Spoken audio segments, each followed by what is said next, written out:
Welcome, ladies and gentlemen, to the Sunday Dead Show. Tonight, as you all know, is the June 25th, the same day that Anne Frank's famous diary was published. The Holocaust story took the world by a storm, and today we're going to interview the publisher, Anne Frank's father, Otto Frank, and their honored helper, Miep Gies.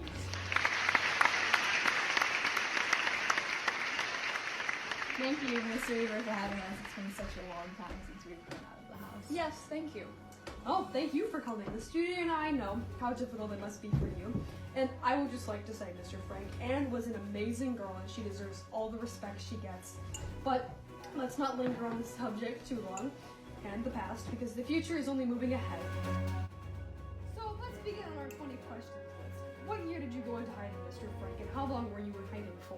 We went into hiding in 1942 and stayed in the secret annex for 2 years before we were discovered. 2 years in the same place? What was it like living in one place for so long? It was very mundane. In the mornings, we would take turns at the bathroom before getting ready for what I like to call the risky hour. In this hour, many of the workers started to arrive and worked on the bottom floors, meaning any noises made upstairs would seem odd. After this hour passed, most of the workers went upstairs, helping us to be able to walk around a bit more. Then the long days would start, where we'd spend most of our time working, studying, reading, or preparing for lunch. Soon the workers would go home for lunch, and that's when the helpers would visit us. After lunch, most of us took a nap at this time and would write and study. Around 5:30, the workers would go home and we were able to walk around the offices. Around 9 p.m. we would start getting ready for bed, and that's where the day would end. Every single day for 2 years without making any noise? I could barely make it to work without making up the whole neighborhood. One time, on my way to work, I was walking because my wife broke the car down. And anyways, I was walking and reading the newspaper like I always do, and I tripped on a rock in the middle of the road, and I fell into a train, and it made a loud noise letting me know, hey buddy, there's a road there. And yeah, it pretty much woke up the whole neighborhood. Our family, we had the Van Pels, Fritz Pfeffer, very lovely people. Could you tell me more about these families? The Van Pels were nice. Herman and August were very nice people. Herman used to work for me. We both agreed to go into hiding. Their son Peter seemed to be very lazy and disinterested, but I think that Anne encouraged him to break out of his shell a little. Just another way Anne affected people in the annex. Mr. Pfeffer was luckily a dentist and had a doctoral degree. As well, he and Anne may have been butted heads, but he was able to help Anne when she had the flu. Mr. Pfeffer often asked me to take letters to the post office for his wife. Those two had a very loving relationship. I even found out that he had taken up learning Spanish so that they could move to South America. So living with another family and a lover boy, that would be, how you say, 8 people. How did you manage with that much? Well, we couldn't do much. We had to stick to a strict schedule. I think you guys managed from having good relations. Like we had those. What were the relations like in the annex? Yeah! What were the relationships like, Mr. Receding Hairline?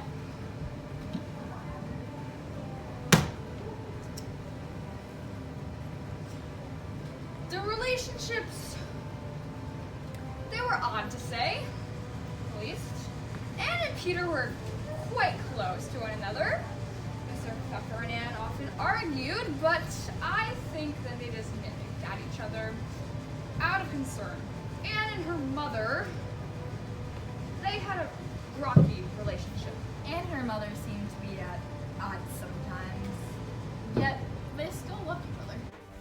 So, Mrs. Gies, why were you and Mr. Kugler so willing to help the Franks, even though in your situation you could have been killed as well? Well, when I had gotten fired from my previous job due to business going through tough times, Mr. Frank was the only one who gave me a job and even promoted me.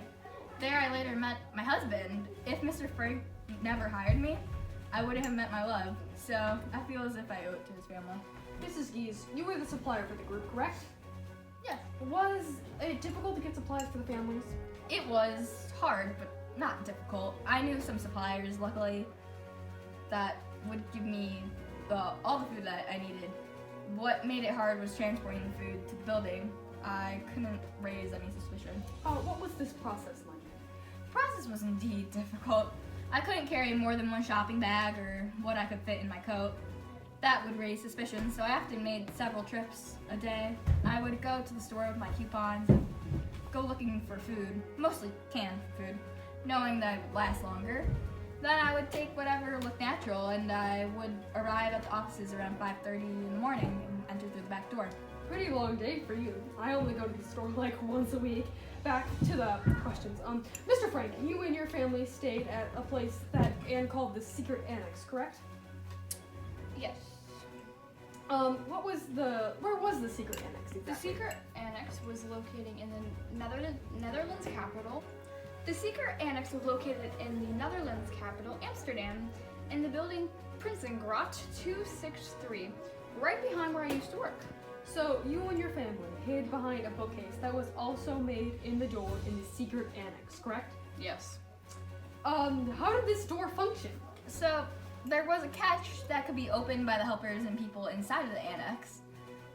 The catch could easily be lifted from the outside and the inside. So, living in the annex, were there any scenarios where you thought you were going to get killed? We had a couple close calls. One time a burglar came in the night and tried to steal from the place.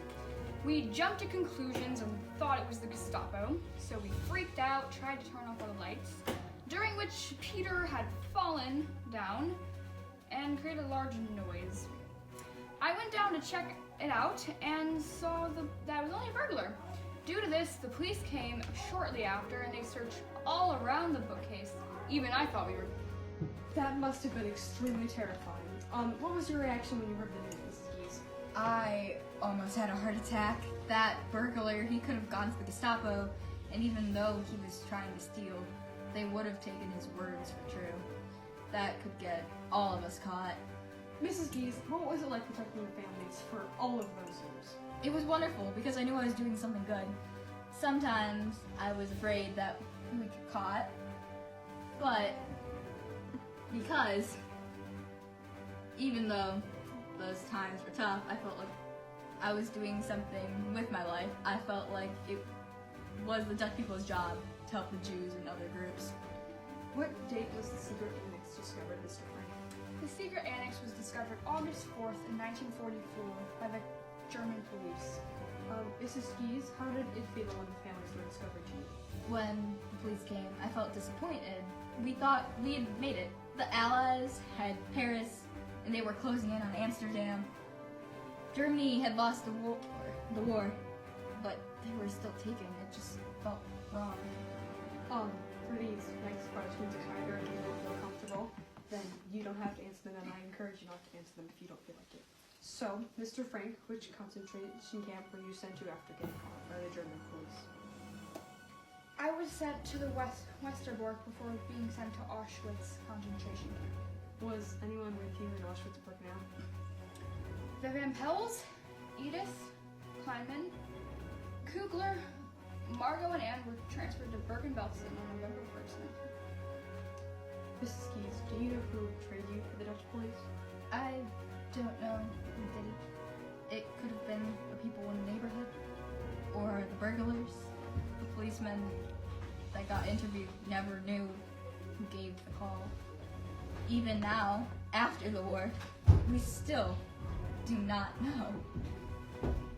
The Dutch police have tried to find out, but that only led to dead ends. At first, they thought it was some man in the workplace, but there was no evidence, so we still don't know. It certainly sounds like you would like to know, yes? Yes, I do. They're responsible for Anne's death, Margot's, Peter's, Herman's, Edith's, Fritz, and August's. You know that's not true, Meep. They're not responsible for anything. Sorry, I just have a lot. Mr. Frank, how did you feel coming back and finding out about your whole family? I felt shocked. I guess I knew that they wouldn't have survived. I I mean, I barely survived, but I guess I just hope that they did. They were healthy going in, but the tortures that we went through, I guess deep down, I thought that none of us would survive. Yet it was still a shock, and it hurt. I thought we had made it. We were so close to the end of the war that I thought we could escape. I never wanted them to go in that way. They were so young, too beautiful, and too innocent. It felt like a blade in my back. I kind of forgot about this question, but Mr. Frank, why did you give Anne the diary in the first place? I gave Anne the diary because she was an active young girl. Very social and creative. So I knew that going into hiding would be hard for her. I didn't want her to lose her mind. I thought that was very intelligent of you. So what made you want to publish the diary in the first place? I published Anne's diary because I always thought I knew what was going on inside her head. But after I read her diary, I discovered that I didn't know her as much as I thought I did.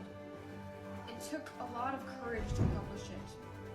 But after being told by friends and family that it was an important human document, also Anne would have wanted it published, so I did. And I think that everyone can thank you for publishing it, Mr. Frank. Like you said, Anne would have wanted it that way, and her diary has brought together so many people, and is one of the most important documents from that time and this time, and for all time especially. I think, sadly, that this is all the time that we have, so thank you again, Mr. Frank, and Miss Geese, thank you for coming. It's been a real honor and pleasure to have you here.